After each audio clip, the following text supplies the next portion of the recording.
Welcome to perfectly delicious. ఈరోజు మనం చూడబోయే డిష్ వెజ్ పలావ్. దీనికి కావాల్సిన పదార్థాలు ఇప్పుడు దీన్ని ఎలా తయారు చేసుకుందామో చూద్దాం. ముందుగా స్టవ్ వెలిగించి ఒక గిన్నె పెట్టుకుందాము. ఇందులో 4 టేబుల్ స్పూన్ల నూనె మరియు 1 టేబుల్ స్పూన్ నెయ్యి కూడా వేసి వేడెక్కించుకుందాము. ఇందులో 1 పీస్ చెక్క, 4 లవంగాలు,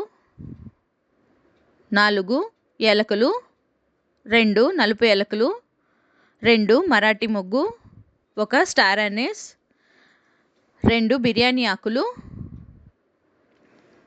1 ముక్క కల్పాసి, చివరగా 1/2 స్పూన్ సోంపు కూడా వేసి ఫ్రై చేసుకుందాము.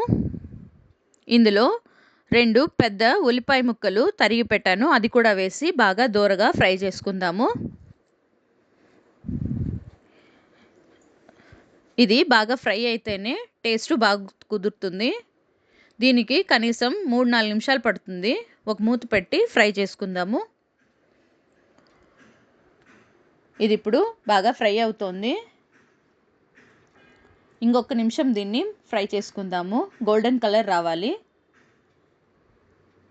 ఇందులో 2 స్పూన్ల అల్లం వెల్లుల్లి ముద్ద కూడా వేసి పచ్చివాసన పోయేదాకా దీన్ని వేగించుకోవాలి.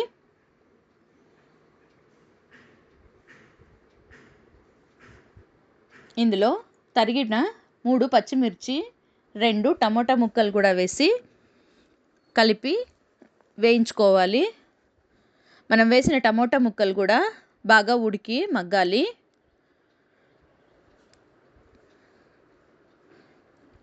చూడండి బాగా వేగింది. ఒకసారి కలిపి కావలసిన కూరగాయలు వేసుకుందాము.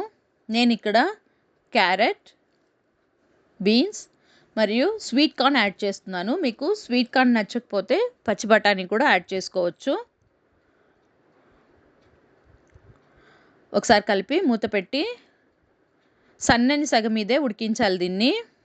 అప్పుడే దీంట్లో ఉన్న నీళ్ళన్నీ పోయి బాగా వేగుతుంది. ఇప్పుడు ఇందులో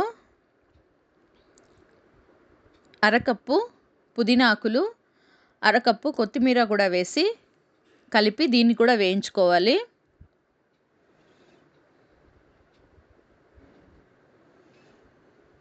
నేను ఈ వేగించే ప్రాసెస్ అంతా సిమ్లోనే పెట్టి చేస్తున్నాను.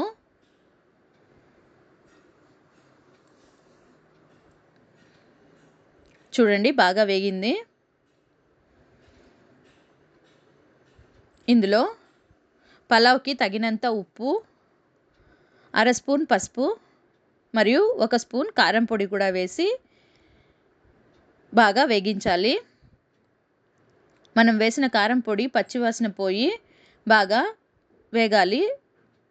మరొక 2 నిమిషాలు దీన్ని మూత పెట్టి ఉడికించుకుందాము. చూడండి ఇక్కడ బాగా ఉడికింది. ఇప్పుడు పలావ్కి తగినంత నీళ్ళు, 1/2 కప్పు సోయా వేస్తున్నాను ఇక్కడ. దీన్ని కలిపి మనం వేసిన కాయగూరలు, సోయా అన్నీ ఉడకాలి. మూత పెట్టి నీళ్లు మరిగించాలి.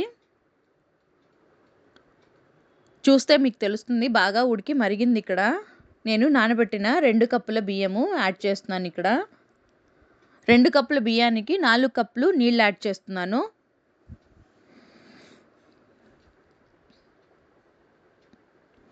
దీన్ని ఒకసారి కలిపి మూత పెట్టి 5-6 నిమిషాలు ఉడికించాలి. మనం వేసుకున్న బియ్యము, నీళ్ళు అన్నీ సరిపడా ఉడికి వచ్చింది. ఇప్పుడు దీన్ని 10 నిమిషాలు దమ్లో పెట్టి ఉడికిస్తే రెడీ అవుతుంది. ఇప్పుడు నేను యూస్ చేయని పాత పెనమూడి పెడుతున్నాను ఇక్కడ. దీని మీద పలావ్ గిన్నెను పెట్టి 10 నిమిషాలు దమ్లో పెడితే మన రుచికరమైన వెజ్ పలావ్ రెడీ అవుతుంది. చూసారా, కలర్ఫుల్గా, టేస్టీగా, బాగా పలుకులు పలుకులుగా ఉడికింది అన్నము.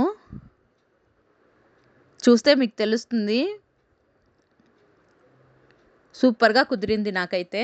మీరు కూడా దీన్ని ఒకసారి మీ ఇంట్లో ట్రై చేసి ఎలా వచ్చిందో నాకు కమెంట్లో చెప్పండి.